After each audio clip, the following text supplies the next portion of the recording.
this camera has a low pass or AA filter on it, but it's very, very weak.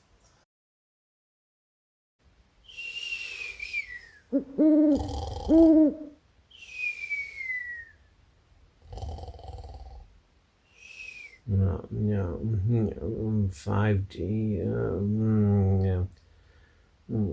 5D classic, weak low pass filter. On a second, hear that, Ted? I can use the Canon 5D Classic as an infrared camera if it's got a weak low pass filter. Woohoo! Night night, Ted. I love you, Teddy.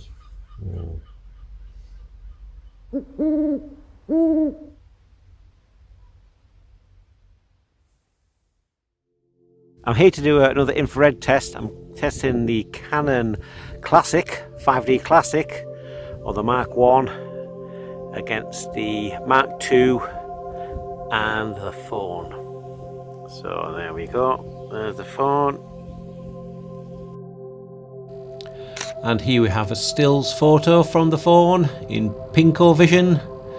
And you can see the separation between the foliage and the charcoal briquette-like looking rocks. And here we have the 5D Mark 1 or the Classic, and you can see it's a slightly different colour. It comes out orange, and there seems to be a bit more variation in the coloration of the rocks.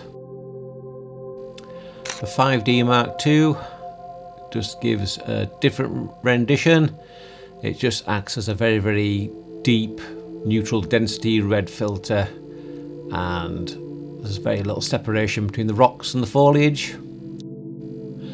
I've converted this phone JPEG to black and white, and you can see there's very good separation between the foliage and the rocks.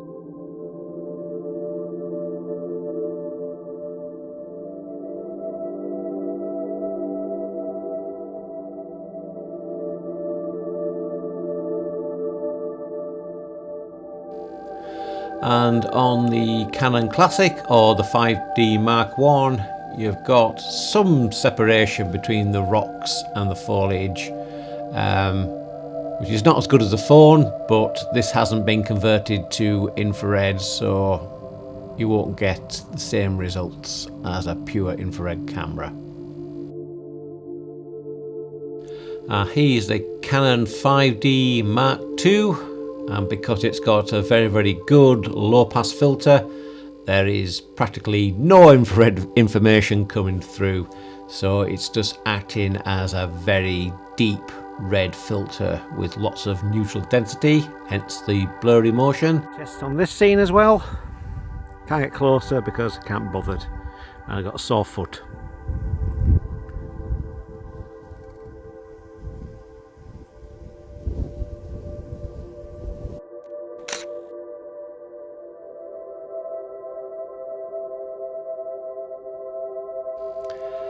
As you see from this picture, wide angle shots do best for infrared subjects.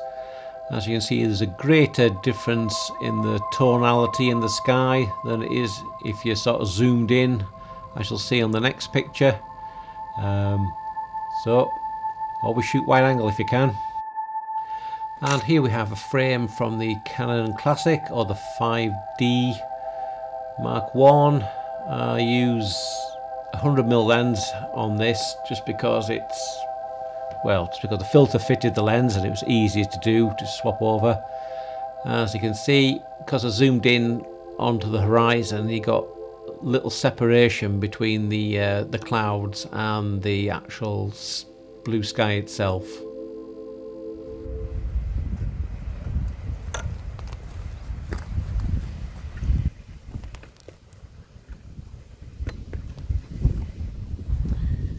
Well, I'm photographing that little thing there. I'm about 250mm at the moment. Or was it 300? No, 250. So I'll see how that goes.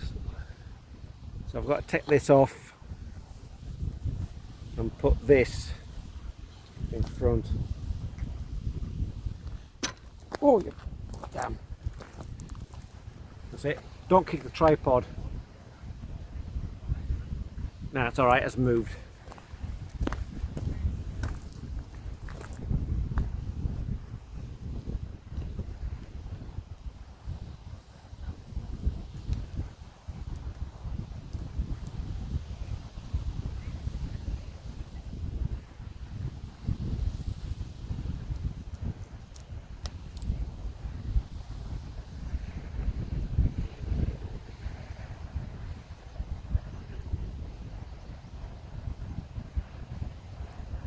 Right, hopefully that'll be alright.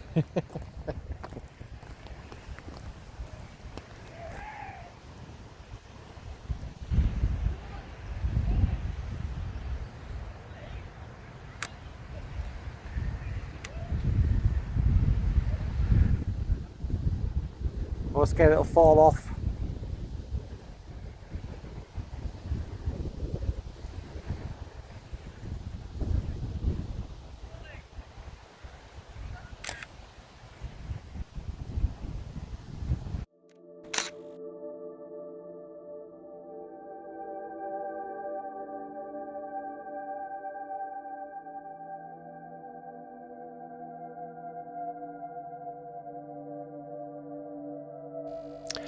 I use the white balance colour picker to select on a part of the cloud to render that white neutral, and it's given this sort of browny, bluey, purpley sort of rendition, which I think is quite interesting. I think there's a lot of options here. There's a lot of ways you could treat this by just trying different white balance combinations to accentuate different parts of the scene. So it could be something good to play around on in the future. I use some luminosity masks in this black and white rendition just to sort of increase the snowy whiteness of the foliage below the tree and kept the sky slightly darker. I could possibly have gone a bit further, darken down the sky, or use a different underexposed frame to produce a more moody sort of sky.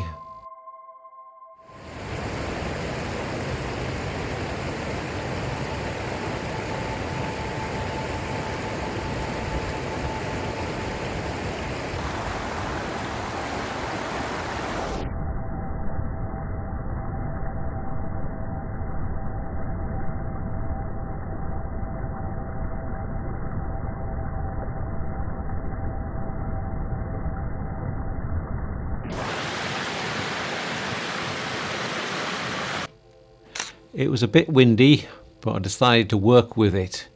So I'm going to call this one Fern Fire.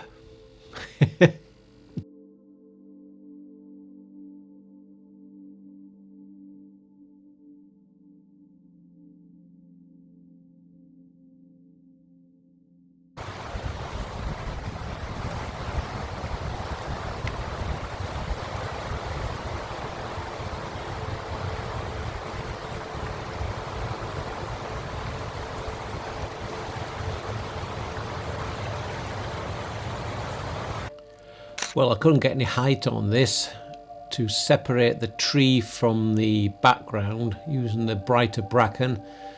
So unfortunately it merged into the gorse and juniper bushes behind. So I decided to shoot it in infrared, thinking that might work. And you know what? It didn't.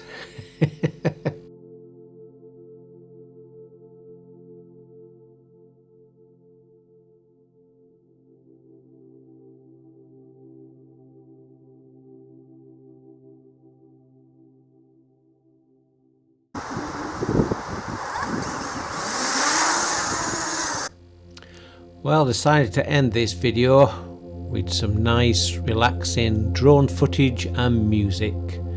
So enjoy this skim over the Swineside Valley in the Lake District. Also, please like and subscribe.